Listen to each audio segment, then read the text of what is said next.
Alright guys, I think I'm hungry and I'm ready to eat something. So we'll be cooking beshbarmak and baursak, the Kazakh traditional food, with ol bolsun and sagılşın apa. I'm super excited for this. Can you teach me please? Men karnım ашып тұр. Сіздің қарныңыз ашса, онда қазір біз қазақтың ұлттық тамағы бешбармағымызды қалай дайындалу жағын түсіндіріп айта өтеміз. Біздің қазақта жаз мезгілінде қой сояды, қыс болса соғымға жылқы, жабағы, тай отбасына лайықтап өздері солай соғым басын сойып алады. Қойдың басы мен жамбастың екеуінің несі бірдей рөлі. Қарап отырсақ, мынау жамбас пен қой ұятты кісіге беріледі. Табаққа, үлкен табаққа жамбасты салған кезде қасына сүбе дейді ғой. Мынау қойдың, егер қойдың етін асырсақ, қойдың етек жағы қабырғамен бірге сүбе деп аталады. Жамбастың қасына бізде сүбе салынады. Сүбеден кейін жая кетеді. Жаядан кейін бізде қазы салынады. Табаққа колбаса, қазы. Қазыдан кейін қартадан кейін құйрық салынады табаққа. Біздің негізінде мына жылқының еті, жылқының бүткіл мына жүрегі адамның ағзасына өте пайдалы.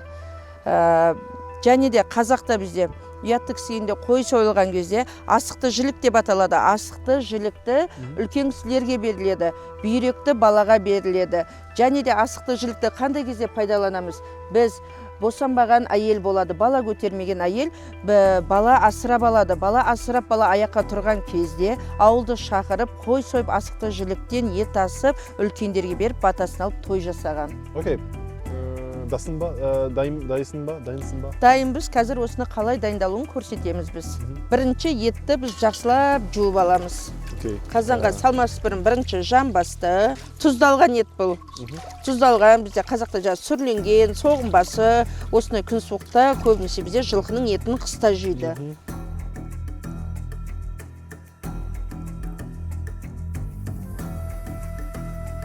Біздің ет тұздалған.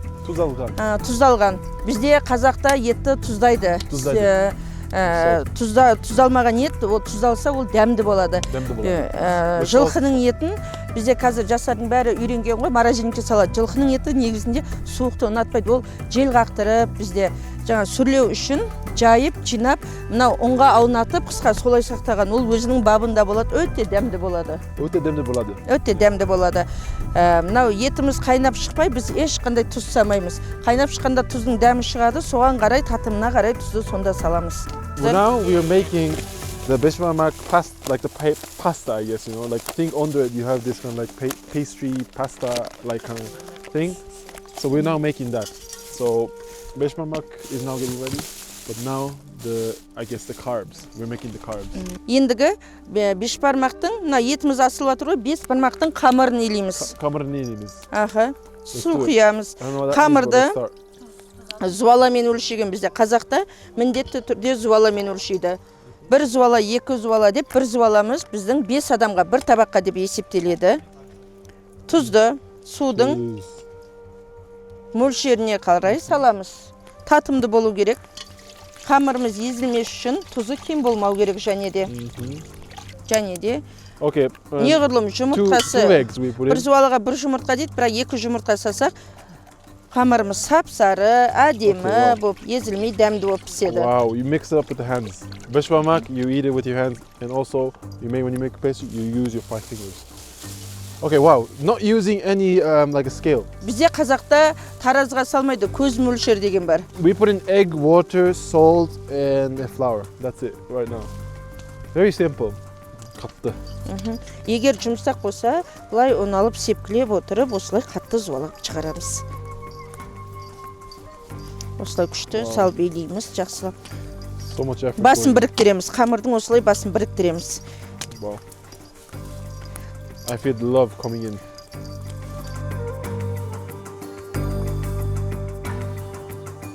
Юлчи, енді біз бауырсақ дейміз. Бауырсақ, окей. En sütlü тамаған бауырсақ. Енді бізде ыстық суды аламыз. Ыстық. Warm water.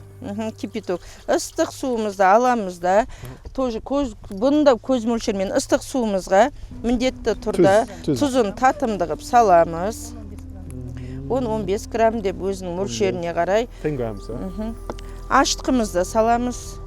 Ah, this is yeast. Okay, that's make it bigger. Аштықымызды салғаннан кейін араластырып, жақсылап араластырып, осыған ұн салып илейміз. Бесбармақтың қамырындай қылып, қатты қылып илемейміз, жұмсақ болу керек біздің. Бауырсағымыз жұмсақ болу керек кішкене. Мынандай бұл ыстық су емес, жылы су бізде қайнаған сумен салқын суды араластырып, жылығып, жаңа аштығымыз пісіп қалмау керек. Пісіп қалса нанымыз көтерілмейді, ашымай қалады. Енді осыны ашытуға жақсылап жылы киімдермен, бізде қазақта баяғыда тон болған, тонға орап қойып ашытуға қояды. Ah, you put it on. Бойына суық тартпай, осылай жылығып. Üstlük, huh? Иә, жылы болу керек, ыстық болу керек. Üstlük gerek. Бауырсақ қалай жасайлады? Қалай пісіріледі? Қызып тұрған қазанымызға май құямыз. Май қоямыз. Май құямыз.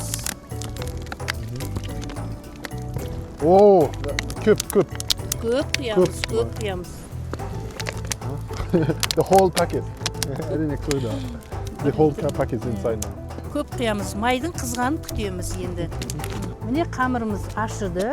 Бауырсағымыз ашыды. Енді осы қамырымызды жайлап аламыз. Ұн себіп, кішкене ұн себіп аламыз. Да, чтоб жабысып қалмау үшін. Now, okay, little pieces. It's like a pizza. Кесу керек.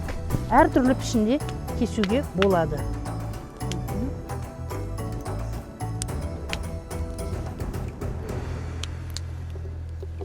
Бауырсақтың түр-түрі болады. Бұл жерде бізде ашыған бауырсақ.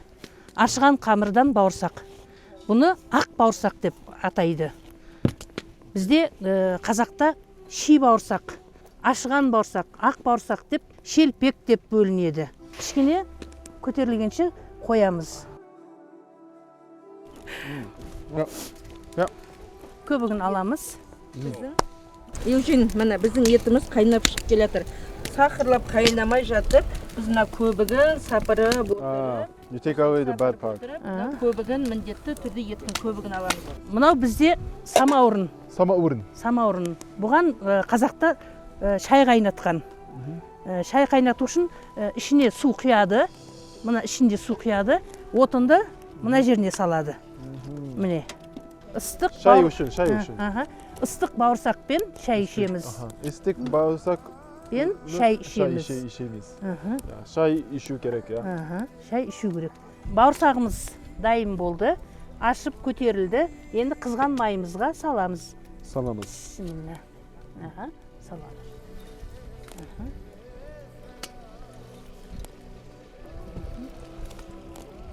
Үлкен болу керек. Я, үлкен болу керек. Мынандай қызыл болу керек. Wow. Golden.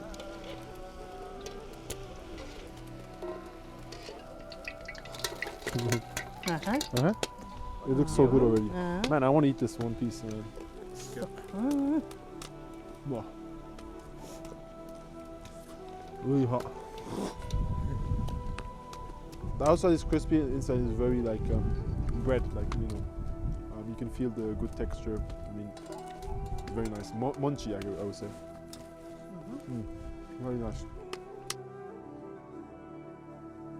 Енді мынау бесбармаққа илеген қамырымыз бағана иіні қанып тұр. Осы қамырымызды қайтарып жақсылап етіміз піскенше жайып қоямыз. Жайып қоямыз.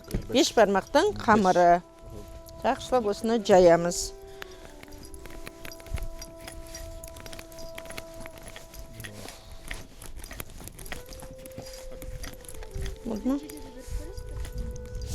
Жайып үйреніп көріңіз, қане Юджи? Японияға барып жақсылап бесбармақ істеп бересіз. Япония мастер класс өткізесіз. Master ders. It's kind of hard to do actually.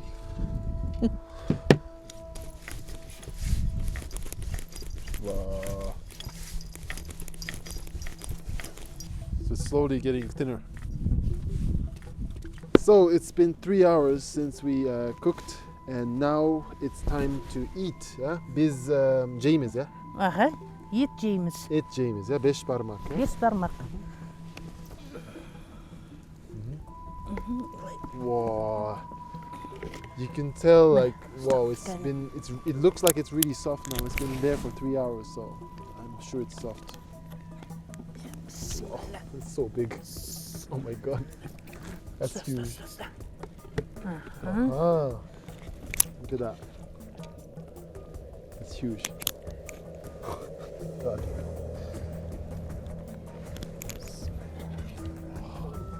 Wow. Öte demde ya. Өте дәмді. Öte demde. Өте дәмді. Now, all the meat that we cooked 3 hours ago seems to be ready. Қазір қамыр salamыз. Wow. Сөйтіп төк алмайды басқа. Alright, so now that's the pasta time. Beş parmak, it comes with Yes. the pate, basically the paste. So this one, yeah. Тесто salamız. Salamız, yeah. Oh, so Salamız. Salamız, okay. So it's the juicy beş parmak No, sauce. no, no, no, No, no. not Bu yet. былай. Okay.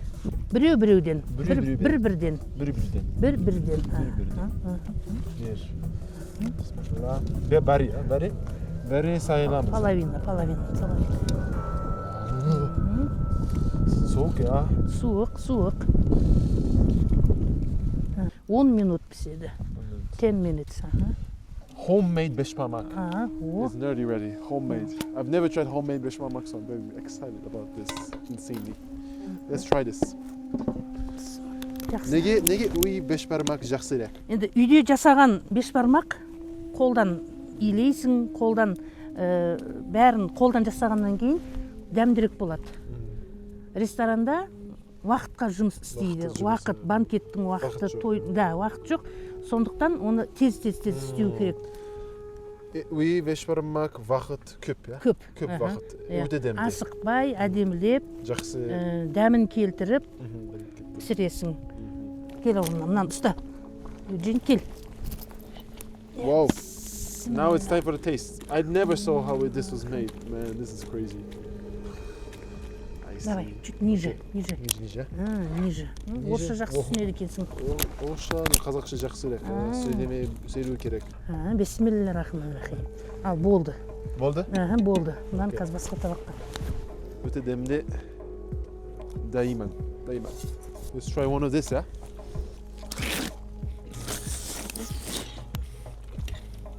Oh!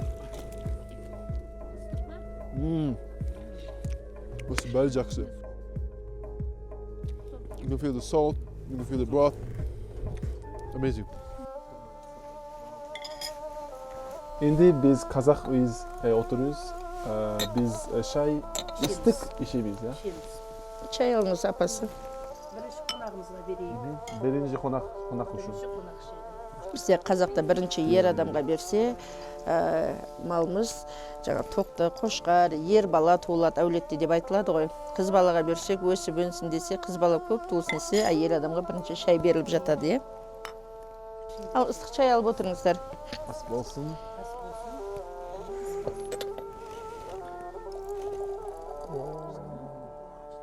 Шай. Өте дәмді ya. It's nice to have finished with tea. Super nice. Beş parmak on the way. Man, we eaten horse meat too much. But yeah, let's see how the meat tastes also with the lamb. I guess it was hard to find vegetables like a long time ago. Nomad life, you know. Yeah, that's why it's always meat and carbs. That's crazy.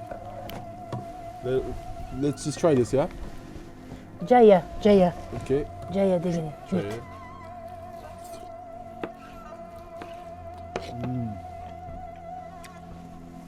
So much better than the restaurant.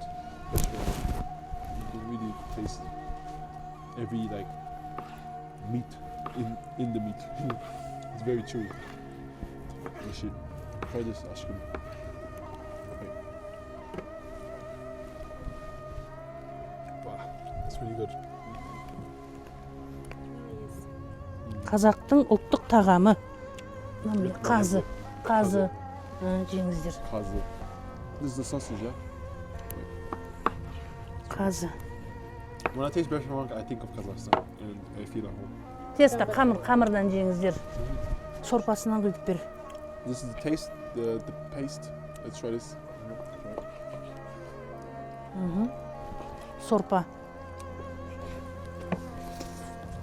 Сорпамен итереміз ары қарай жеген етімізді. Сусындаймыз сорпамен.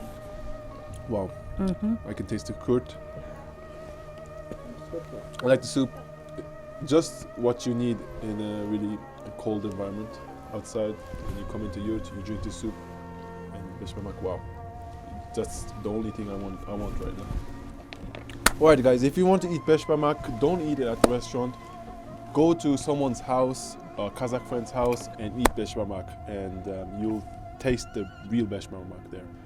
Anyway, beshbamak with the demdi. Ас болсын.